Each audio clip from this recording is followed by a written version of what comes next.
السلام علیکم۔ میں جو ہی 14 برس کی ہوئی، میری امی میرے لیے ٹوپی والا برقع لے آئی اور بولی، بیٹی آج سے تم نے گھر میں بھی یہ برقع پہن کر رکھنا ہے۔ میں لاؤ والی سی بچی تھی، اس لیے امی سے جھگڑ پڑی اور بولی، امی آپ تو خود سر پر دوپٹہ لے کر ہی باہر گلی میں جاتی ہیں، کبھی چادر یا برقع نہیں اوڑا، تو میں کیوں آپ کی بات مانوں؟ امی کی ایک دم سے آنکھیں بھیگ گئیں اور وہ بولی، سمینہ تجھے تمہاری ماں کی قسم ہے۔ میں چپ کر گئی۔ امی کے آنسو دیکھ کر برقع پہن لیا، لیکن گرمی اتنی لگی۔ میں نے امی سے گلہ کیا تو انہوں نے مجھے بہلا پھسلا کر برقع پہننے پر مجبور کر دیا۔ ابو رات گئے گھر آئے تو بولے، سمینہ ادھر آؤ، میں تمہارے لیے گرما گرم جلیبی لایا ہوں۔ میں جلدی سے اٹھ کر باہر جانے لگی تو امی کی آواز آئی، فرحان سمینہ سو گئی ہے۔ ابو بولے، جاؤ اسے اٹھا کر لے آؤ، اسے جلیبی بہت پسند ہے۔ امی نے پھر بہانہ کیا اور بولی، سمینہ کی طبیعت ٹھیک نہیں تھی، اس لیے وہ جلدی سو گئی ہے، میں اسے اٹھا نہیں سکتی۔ ابو چپ کر گئے۔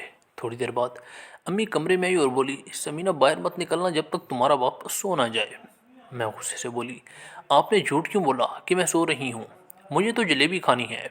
امی بولی، سمینہ آج کے بعد تو اپنے باپ کے سامنے نہیں آئے گی، نہیں تو تو میرا مرا ہوا منہ دیکھے گی۔ مجھے یہ مرنے کی باتوں سے بہت ڈر لگتا تھا، اس لیے چپ کر کے اپنے بیٹھ گئی۔ اب جب بھی ابو گھر آتے تو امی مجھے ٹوپی والا برقع پہنا کر کمرے میں بند کر دیتی تھی۔ میرے ننھے سے ان کو یہ باتیں بڑی عجیب لگتی تھی۔ ایک شب امی اور ابو کی لڑائی ہو رہی تھی۔ لڑائی میں بار بار ابو میرا نام لے رہے تھے۔ میں کمرے میں لیٹی خوف سے کانپ رہی تھی۔ میں نے بچپن سے ہی بہت سختیاں دیکھی تھیں۔ میرا باپ ہر وقت امی کے ساتھ لڑتا رہتا تھا۔ میں ذہنی اذیت کا شکار ہو جاتی تھی۔ صبح ہی تو امی بولی، سمینہ میں تمہارے خالہ کے گھر تمہیں چھوڑ آؤں گی، تم خالہ کے گھر رہ لو گی نا؟ میں نے جلدی سے اسبات میں سر ہلا دیا اور بولی، امی مجھے تو خالہ کا گھر شروع سے ہی بہت پسند ہے۔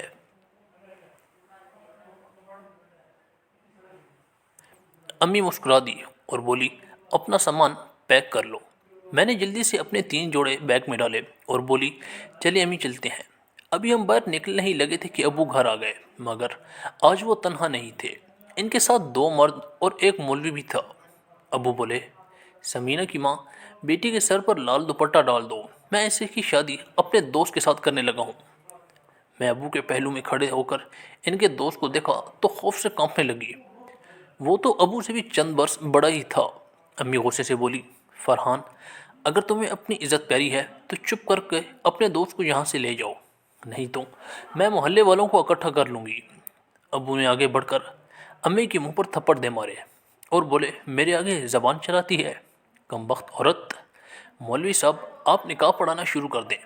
امی نے ابو کو دھکا دیا اور میرا ہاتھ پکڑ کر مجھے کمرے میں لے گئی اور اندر سے کنڈی لگا لی۔ پھر انہوں نے جلدی سے اپنا موبائل اٹھایا اور پولیس کو فون کر کے بلا لیا۔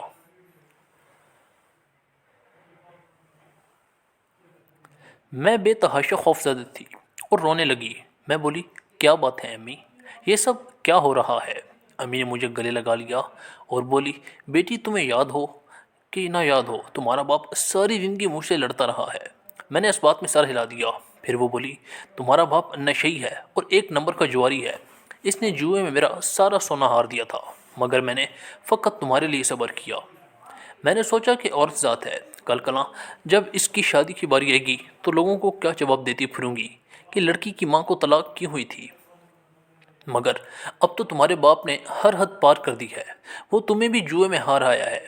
میں نے اس سے کہہ دیا ہے کہ میری بیٹی ابھی بہت چھوٹی ہے، اس کی شادی کی عمر نہیں ہے، مگر تم نے بہت قد کاٹ نکال لیا تھا، اس لیے تمہیں گھر میں برقع پہننے کا کہتی تھی۔